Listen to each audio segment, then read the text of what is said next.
بسم اللہ الرحمن الرحیم۔ السلام علیکم ورحمۃ اللہ وبرکاتہ۔ ظلم کرنے والے حکمران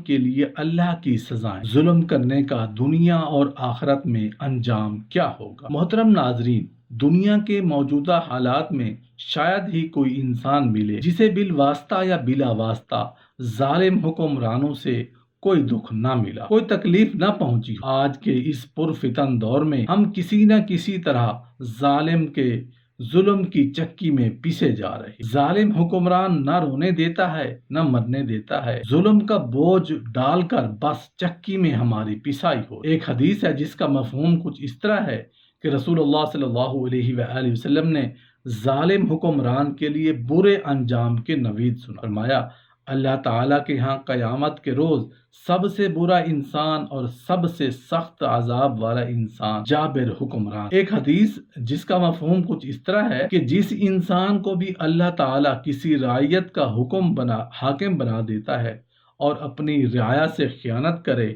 اور مر جائے تو اللہ تعالیٰ اس پر جنت کو حرام کر دے۔ رسول اللہ صلی اللہ علیہ وآلہ وسلم نے فرمایا کہ کوئی بھی حکمران جو مسلمانوں کے امور کا نگران بنا پھر وہ ان کی خیر خواہی اور ان کے لیے محنت نہیں کرتا تو وہ ان کے ساتھ جنت میں داخل نہیں ہوگا۔ ظالم حکمران وہ ہے جسے اللہ تعالیٰ نے قیادت اور منصب کی نعمت سے نوازا، مگر اس کی بدبخت طبیعت نے انصاف کی بجائے ظلم اور شکر کی بجائے ناشکری کو پسند کیا۔ حکمران اپنی رعایا کا نگہبان ہے اور قیامت کے روز اس کے متعلق بھی پوچھا جائے گا۔ شریعت کی حفاظت، حدود کا قیام اور فیصلوں میں انصاف کرنا اس پر واجب اور ضروری ہے۔ اپنے ماتحت انسانوں اور دیگر اشیاء کی بہتری کے لیے تدابیر کرنا اور انہیں عملی جامہ پہنانا بھی اس کی ذمہ داری ہے۔ نگران کی اپنی ذات مطلوب نہیں ہوتی بلکہ مالک نے جن اشیاء پر اسے نگہبان بنایا ہے ان کی حفاظت کرنا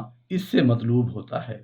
چنانچہ شریعت کی اجازت کے بغیر وہ کسی چیز میں تصرف نہیں کر سکتا۔ جو حکمران مسلمانوں پر ظلم اور زیادتی اور سختی کرتا ہے، رسول اللہ صلی اللہ علیہ وآلہ وسلم نے فرمایا، اس کے لیے بد دعا کی، اے اللہ، جو کوئی میری امت کا حاکم ہو پھر وہ ان پر سختی کرے تو اس پر سختی کر، اور جو کوئی میری امت کا حاکم ہو اور وہ ان پر نرمی کرے تو بھی اس پر نرمی فرما۔ کوئی بھی حاکم ان باتوں کا مصداق اس وقت تک ٹھہرے گا جب مسلمانوں کے ناحق اموال پکڑے اور انہیں ناجائز قتل کرے، ان کی بے عزتی کرے اور حقوق کی ادائیگی بھی ترک کر دے۔ دین اور دنیا کے جن معاملات کی مسلمان کو پہچان کرانے کی ضرورت ہے انہیں پوشیدہ رکھے، اللہ تعالیٰ کی حدود قائم نہ کرے، مسلمانوں کی حفاظت کو ترک کر دے اور فسادیوں کو کھلی چھٹی مل جائے وغیرہ۔ حالانکہ اللہ تعالیٰ نے تو اسے حکمران اس لیے بنایا تھا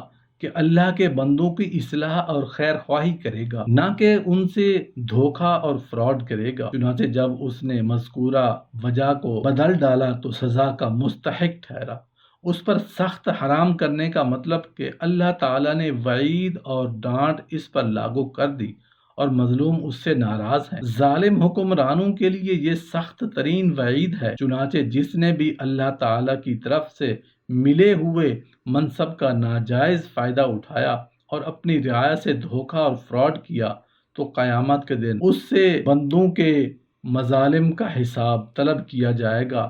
لہٰذا امت حزیمہ پر کیے گئے ظلم سے کیسے چھٹکارا حاصل کر سکے گا؟ قاضی عیاض رحمۃ اللہ علیہ کا قول ہے کہ ایک حدیث میں واضح طور پر اس انسان کے لیے انتباہ ہے کہ جسے اللہ تعالیٰ مسلمانوں کے کسی بھی معاملہ کا نگران بنائے اور ان کی دینی اور دنیوی کسی بھی مصلحت کے لیے کھڑا کرے مگر یہ خیانت سے کام لے۔ چنانچہ امانت میں خیانت یا تو مسلمانوں کے دینی معاملہ کی وضاحت کرنے کی بجائے چھپا لینے اور ضائع کر دینے سے ہوگی، یا ان کی شریعت کی حفاظت کے لیے کھڑا نہ ہو اور نہ ہی شریعت میں دور اندازی اور اس کے معانی کی تحریف کرنے والے کو روکتا ہے، یا مسلمانوں کی حدود کو محمل چھوڑ دیتا ہے، یا اس کے حقوق ضائع کرتا ہے، یا ان کے شہرازہ کی حفاظت نہیں کرتا اور نہ ہی ان کے دشمنوں سے جنگ کرتا ہے، یا ان میں عدل و انصاف کو ترک کر دینے سے خیانت کا مرتکب ہوتا ہے۔ چنانچہ نبی کریم صلی اللہ علیہ وآلہ وسلم نے ایسی حرکت کو جنت سے دور کرنے